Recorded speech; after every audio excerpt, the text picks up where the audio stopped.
This is Homeschool 101, a collaboration between ABS Television and the Ministry of Education. Stay attentive and attempt all activities. And now, today's lesson. Good day, students. Welcome to Homeschool 101.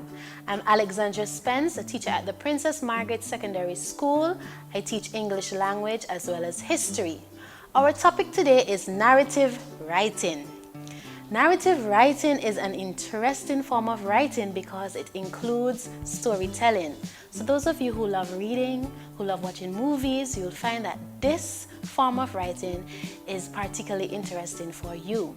CSEC requires that students are familiar with the elements of narrative writing. Today we will be looking at an extract from Treasure Island by R.L. Stevenson. Follow while we read.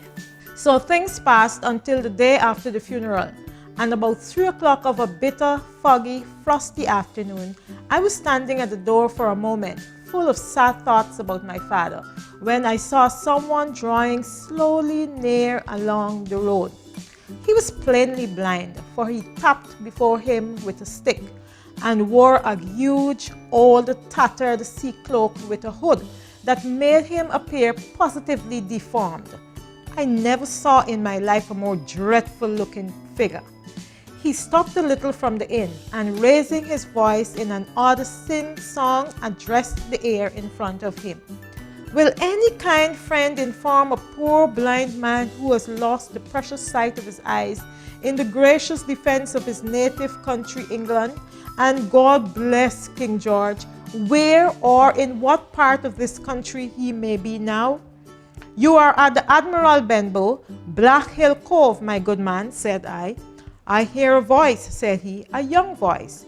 Will you give me your hand, my kind young friend, and lead me in? I held out my hand, and the horrible, soft-spoken, eyeless creature gripped it in a moment like a vice. I was so much startled that I struggled to withdraw, but the blind man pulled me close up to him with a single action of his arm. Now, boy, he said, take me in to the captain. Sir, I said, upon my word I dare not. Oh, he sneered, that's it. Take me in straight or I'll break your arm. And he gave it, as he spoke, a wrench that made me cry out. Sir, I said, it is yourself I mean. The captain is not what he used to be. He sits with a drawn cutlass. Another gentleman. Come now, march, interrupted he, and I never heard a voice so cruel and cold and ugly as that blind man's. It cowed me more than the pain, and I began to obey him at once, walking straight in at the door and towards the parlor, where our sick old buccaneer was sitting, dazed with rum. The blind man clung close to me, holding me in one iron fist and leaning almost more of his weight on me than I could carry. Lead me straight up to him, and when I'm in view, cry out, here's a friend for you, Bill. If you don't, I'll do this. And with that, he gave me a twitch I thought would have made me faint. Between this and the parlor door, I cried out the words he ordered in a trembling voice. The poor captain raised his eyes, and at one look at the rum went out of him and left him staring sober. Ooh, what do you believe happened next? So we're looking at narrative writing, and we're going to be looking at 8 elements of narrative writing that we can identify in this extract. Now, before we go into the details, the 8 narrative of writing that we'll be looking at, the 8 elements: characterization, plot, setting, point of view, dialogue, tone and mood, conflict and resolution. These are what makes a story a story. Characterization. Characterization answers the question, who? Who is in the story? How many persons or characters are mentioned in the story? How are they represented? Is their main character? In the extract, we learned of Bill, and Bill is the drunkard captain. We learned of the ex-soldier who lost his sight during a war, and we learned of the narrator, who is a young man who just lost his father and who is apparently taking care of the captain. Writers often select characters who are relatable to readers, and I'm sure we can relate to either one of these men. a young man who just lost his father, a drunkard captain who is dealing with some emotional issues, an ex-soldier who lost his sight during war. We either have persons in our lives with these common traits, or we ourselves are one of these characters. Our next element is setting. Setting answers two questions: when and where. At what time and in what place did the event of the story take place? Is the setting vividly described? In the extract, we know that it was 3 o'clock in the afternoon. The afternoon is described as bitter, foggy, frosty, which implies it is winter. The century in which the story is set is also implied by the mention of King George. King George ruled England between 1738 and 1820, so around the 18th and 19th century. So there are three aspects of time that this short extract covered: the actual time of day, the season, and the period in history. We learn the place where the story has taken place, England, and specifically the scene happened at an inn, and the inn is called Admiral Benbow. The setting is not always directly stated. Sometimes writers use diction and references to certain time periods to allude to the setting. Our next element is plot.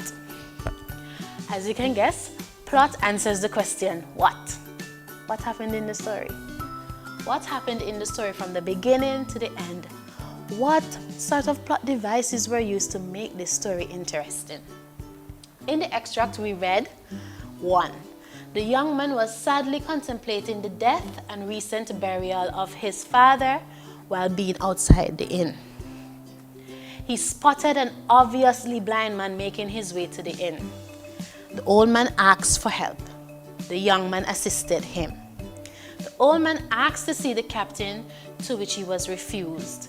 The old man then forced the young man to take him to the captain, disregarding the young man's warning, given specific instructions. He was taken to the captain, who seemed shocked to see him. These are the chronological order, these are the chronological events that happened in the story. Plot devices. There are 6 plot devices that writers often use to make telling the story interesting and more dramatic. We have flashback.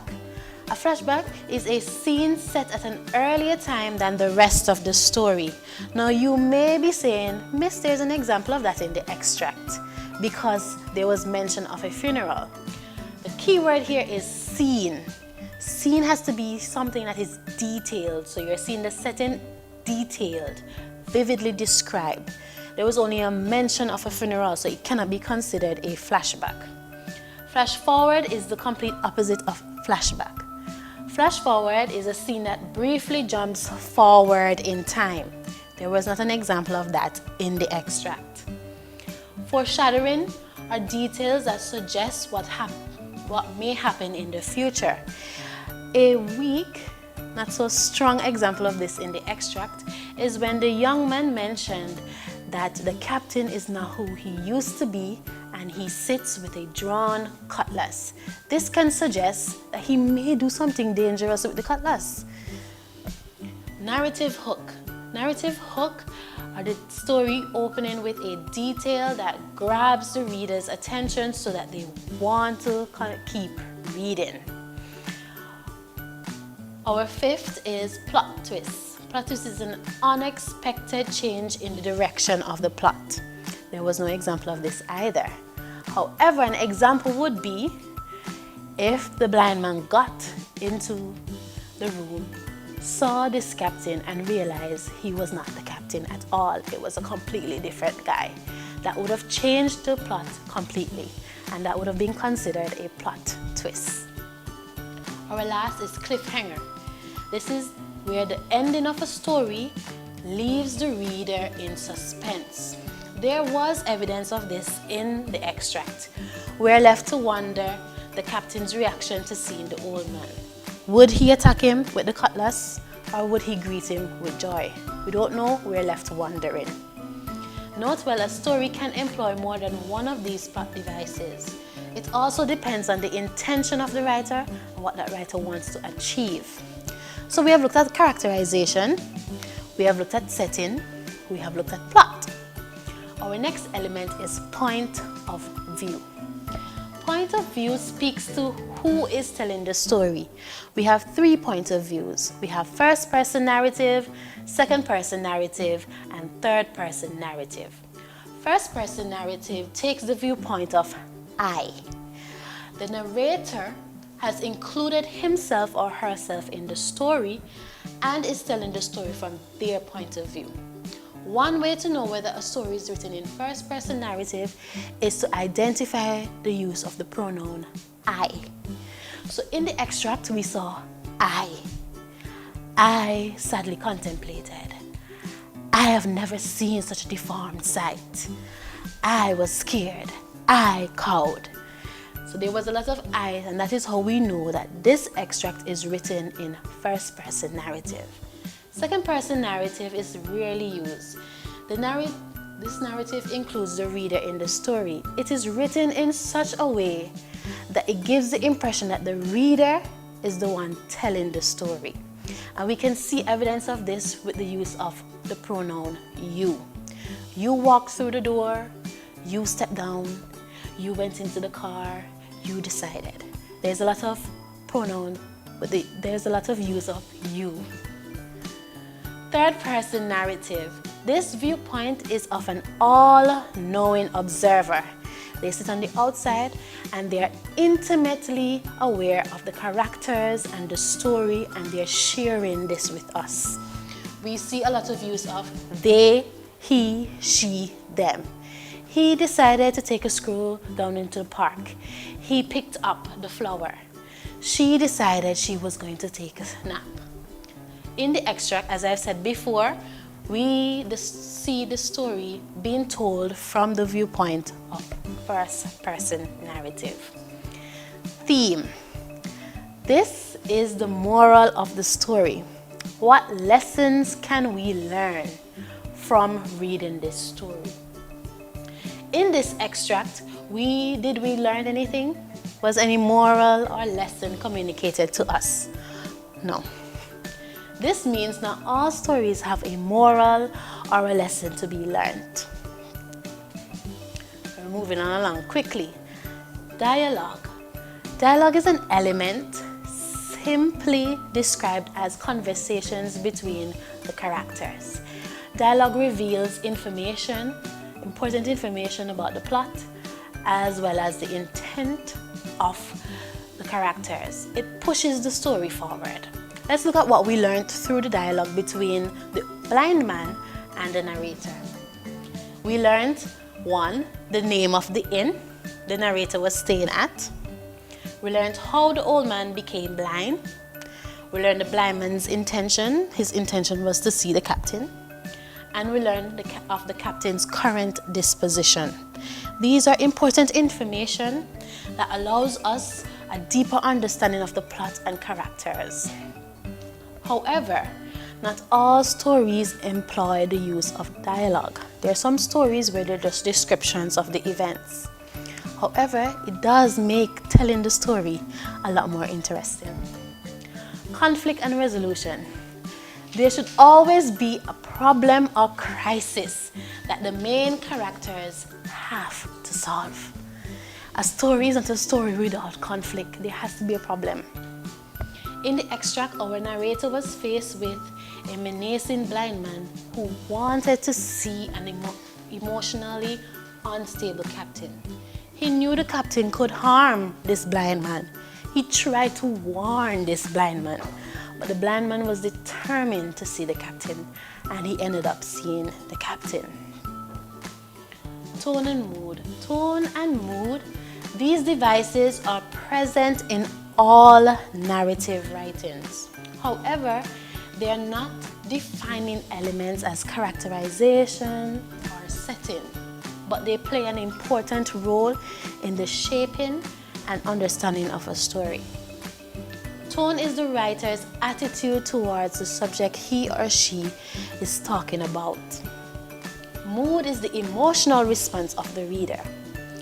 Both deal with emotions and feelings. We identify tone and mood through diction and setting. In the extract, we can infer the narrator's feelings towards the blind man. The narrator described him as a horrible, soft-spoken, eyeless creature, and cruel, cold, ugly. This suggests that the narrator is disgusted by this blind man and finds him unpleasant, in turn making us, the reader, feel a sense of disgust. We don't like him because he was described in such an awful way.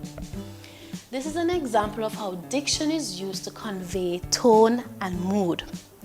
Another way tone and mood are conveyed is through setting.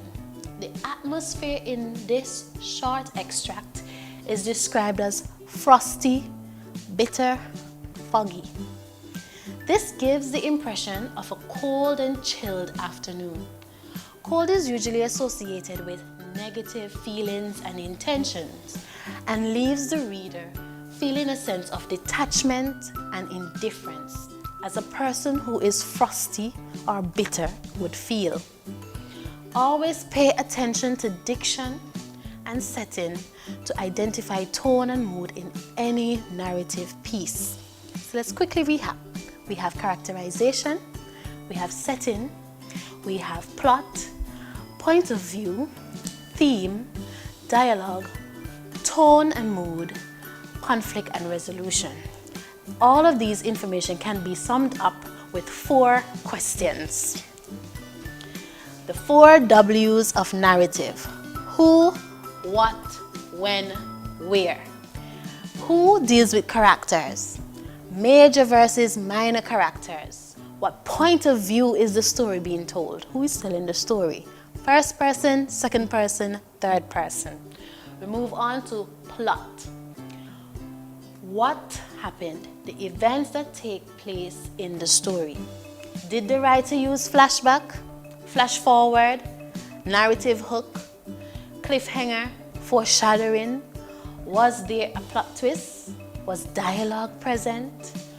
What was the major conflict? Was it resolved? Is there a central idea or theme? What was the mood? What was the tone? All of this will come under plot because it's dealing with the events. Then we move on to when. And when, again, looks at the setting. Was the time given when the story happened? Time could represent the actual time of day or a period. Time could also represent the seasons. And where? What? Where? Was the place described where the story happened? All of these can be summed up with 4 questions. Who, what, when, where. Remember that. Who, what, when, where. My challenge for you is the next book that you'll be reading, or the next movie you decide to watch, or that episode of that favorite television series that you're binge watching currently. Identify who, what, when, where while watching it. Practice makes perfect. We learn by practicing. We remember by practicing. And that's one way that it will increase your chance of scoring high grades on the paper 1 for English A. And it will also help in developing your critical thinking skills. Thank you. See you next time. You've been watching Homeschool 101, a partnership between ABS Television and the Ministry of Education. Thank you for viewing this lesson. Join us again next time.